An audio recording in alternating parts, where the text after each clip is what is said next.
So essentially, what is crowdfunding? So crowdfunding is essentially an alternative way of raising funds for your individual project. And now when we say project, we're all relatively filmmakers here, independent filmmakers, or maybe some people have some different interests as well. But crowdfunding can be used for any project, and there's so many different platforms that you can use for your crowdfunding as well.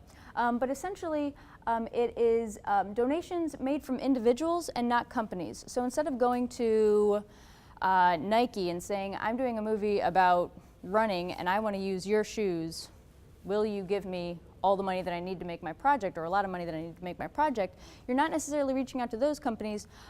You're reaching out to your friends and your family and individuals in the community.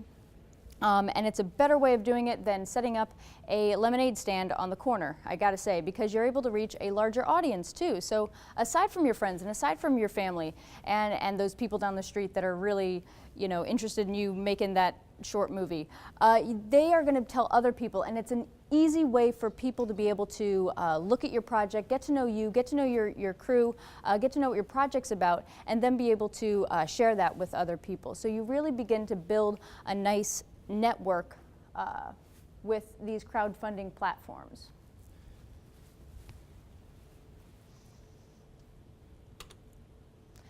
And so some of those platforms are, one that I found was Seedin Spark.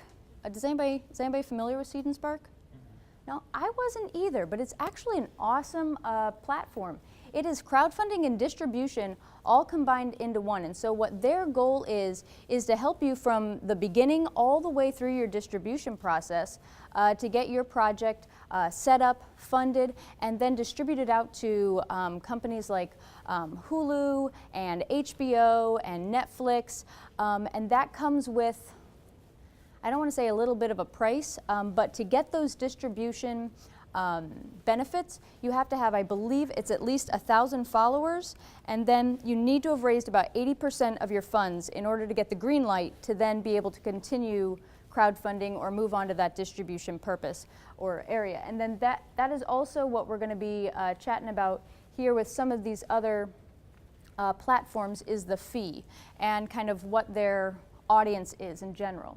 But what's interesting about Seedin Spark is that they have, and this is different than any other platform out there, they take an invested interest in you before you're even able to launch your campaign. So you're going to send them all of your information, all of your details, and what they're going to do is you're going to go through kind of this 3-step review process with them. You're going to send it to them once, they're going to look it over, check it out, and then give you some ideas about how you can amp it up and you can make it better. And then you're going to do that again, and then one final review, and then if it passes that final review and inspection, then it's going to be able to get the green light and to be launched. Hey. But the interesting thing is that you do need to raise 80% of your funds in order to be able to get any of those funds. If you raise 75% of your funds, and by the funds I mean your goal, your final goal that you said you need to raise $1,000, then you won't get the money. The money will either be returned to your investors, the people who have given money, or their cards just won't be charged. So there's kind of a give and take there. But it's a really excellent platform no matter what, and I definitely recommend checking it out. And specifically because of that distribution advantage that they have. So here are some of the other 2 big key players in crowdfunding platforms, is Kickstarter and IndieGoGo. I'm sure many people here have heard about it. Has anybody heard about Kickstarter and IndieGoGo? Yeah, they're kind of like the big ones here. And what their project focus is really on any creative project. So that can mean anything from your independent film, your feature film, all the way to, I made this awesome banana boat and I need somebody to help me crowdfund it, and I need money to be able to build this banana boat. So anything that is creative and unique in that way. What I would be cautious about using these sites for is possibly your independent personal fundraising needs. Your dog got sick and needs, you need funds to take your dog to the vet. There are sites for that, and if we have time, we'll jump into those. But these sites, they will not approve your campaign for that kind of purpose. They're specifically for creative purposes only.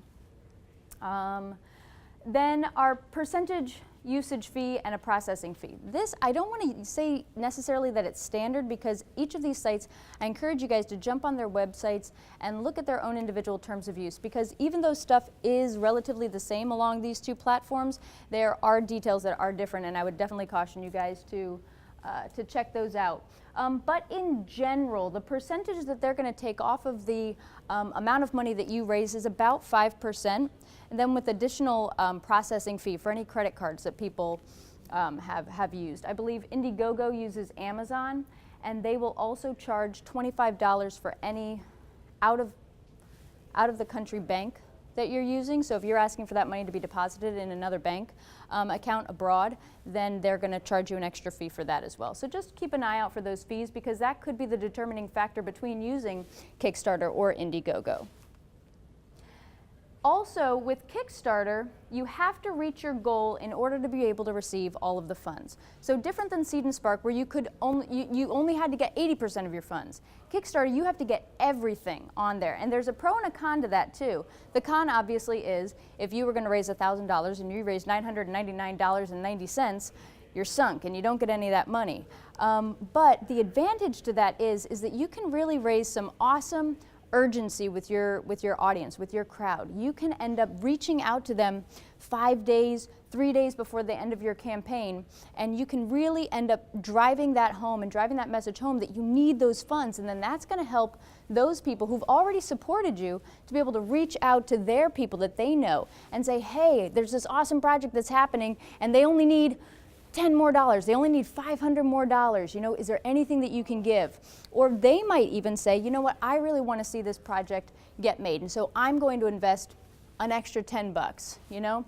So that extra sense of urgency can really be used to your advantage, I would say.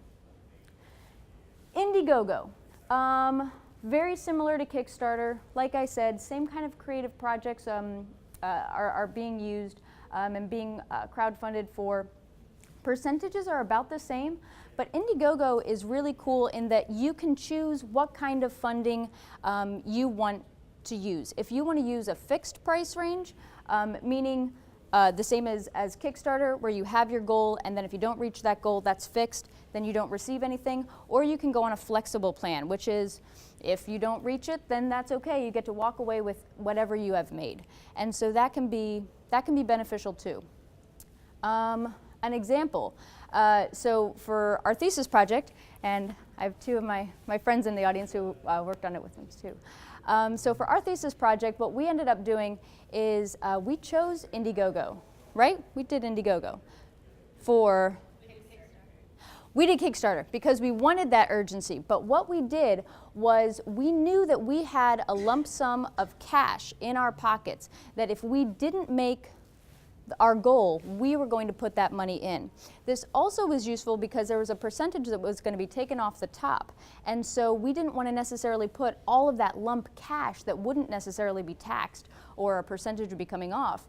We didn't want to dump all of that into our Kickstarter. We wanted to have a good majority of money that wasn't going to be taxed in a way at our disposal. So we just threw in the extra amount that we needed at the end, but still created that sense of urgency. And I think we actually didn't even need to throw in too much because we were able to get it. Yes.